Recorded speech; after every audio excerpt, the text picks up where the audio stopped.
which was really cool. And on that note, we actually have Because they're using alchemy to engineer that new power that's called corruption. It's gonna give them like the upper hand in battles and everything.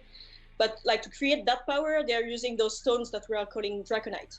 You're gonna like learn more about them as you play over like the next few weeks. The way that we play For Honor, the For Honor that we know. And Nico, if you could give us maybe a little bit of a high-level overview. I know we kind of saw it. Speed. Obviously, network conditions can affect this a little bit, but if you're within 100 milliseconds of ping with other players, you're usually good with latency. So the idea is that with this system, all of your attacks are always going to be super consistent. They're always going to act as if they were delayed. So it makes it a lot more consistent. It makes it better, and it removes. Stop seeing the unblockable indicator, whereas on the core combat update, you still see it because the feints are also delayed by 100 milliseconds. This was still possible beforehand on live, but it's very difficult to do because you have to feint at the very, very, very last second. Now, whenever you feint, you always get that benefit. It makes those attacks. The Warden does like 2 heavies. The first one gets blocked, and you can see the stamina bar starts from full. And then when it gets blocked, you lose a little bit. And then you throw out another heavy. That heavy gets parried. And then when that heavy gets parried, you lose a big, big chunk of stamina. On the core combat update, this does not happen. And both heavies cost 12 stamina straight every single time. So the idea here is that you can still throw out light attacks. They're still going to be useful. They're still going to be good poke tools. They land more often, from what our stats told us with those changes. But we do not want those light attacks to be like the only viable form of offense for a lot of players. We want players to be able to use all of their kit, to vary their attacks, vary their things. So you can see here when you compare what's on live with Core Combat Update, is that on live, our moves are shred. Those light attacks will not be as impactful, but they're still useful. The other philosophy that we've had that was in the previous testing grounds as well was that openers deal less damage, and as you go into your chain attack, into your finishers, those attacks end up dealing more damage. This impacts a lot of stuff, namely parry punishes, and impacts a lot of different things.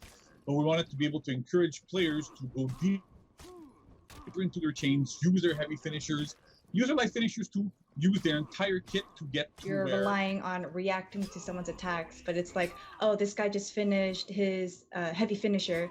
Okay, I can't really do anything yet because it's still his turn. Exactly.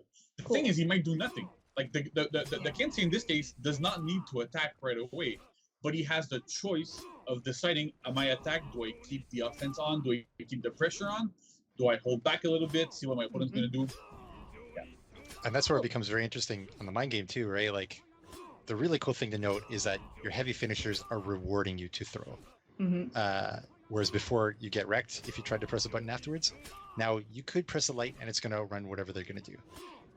Therefore, that means you know that they know they can't throw a light against your light because your light will hit them first, right? That's bad for them.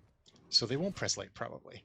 If they don't press light, now you can see the Centurion throws light, and they both mash light, and the Warden's light lands before the Centurion's light lands, so they don't trade, they don't do anything, and basically the Warden wins the exchange in this case.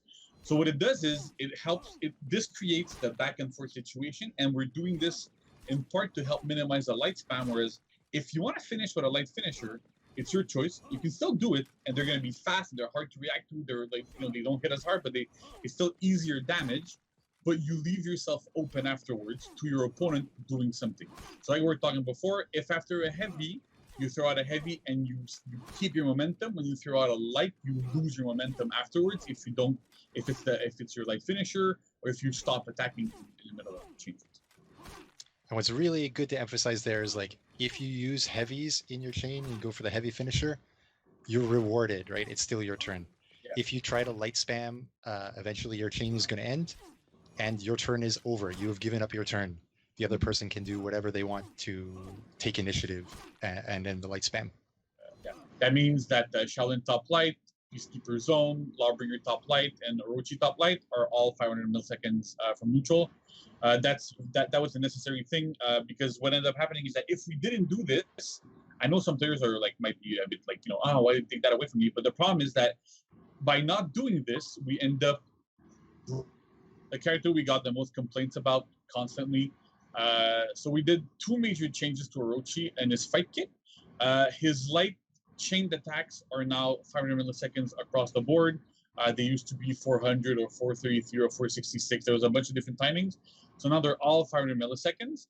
That should help alleviate a lot of the light time complaints. But to compensate, because that is kind of a big change to him, we made his top heavy finisher to be unblockable. So that gives him a different tool in his kit that he didn't have before. Orochi notably only had unblockables after his deflect. So having access to this makes him better in duels. It makes him more effective. You can actually do stuff externally now with him. You can do like a top heavy into a top heavy unblockable. It opens up a lot of stuff for Orochi. So that's really, really interesting. It gives him a lot more power. So I'll be interested to see how that pans out. And also for Highlander, so we didn't forget your Highlander mains, all of his defensive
Die!